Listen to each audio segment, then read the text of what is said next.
గురుగారు కుంభరాశి వారికి ఎలా ఉంది? కుంభరాశి వారికి 2 గ్రహాలు అనుకూలిస్తున్నాయమ్మ. దశమంలో చంద్రుడు, జన్మ శుక్రుడు.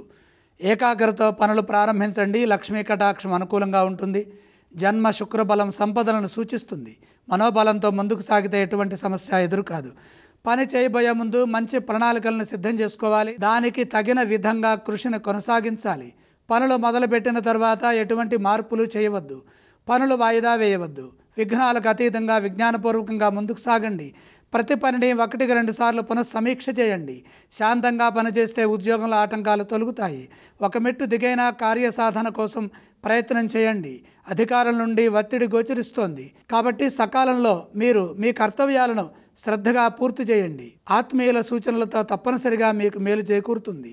ముఖ్య కార్యక్రమాల్లో సాంకేతిక లోపాలు లేకుండా శాంతంగా కార్యాలను సాధించండి. వ్యాపారంలో మిశ్రమ ఫలితాలు గోచరిస్తున్నాయి కాబట్టి ఇతరులపై ఆధారపడకుండా స్వయంగా నిదానంగానైనా సరే మంచి సాధించే విధంగా కృషి చేయండి. వ్యాపారంలో మిశ్రమ ఫలితాలు గోచరిస్తున్నాయి. ఇతరులపై ఆధారపడకుండా స్వయంగా వ్యాపారం చేయండి. మంచి లాభాలు కలుగుతాయి. కుటుంబ సభ్యుల సలహాలు తీసుకుంటూ సమిష్టిగా కృషి చేస్తే విజయం తథ్యం.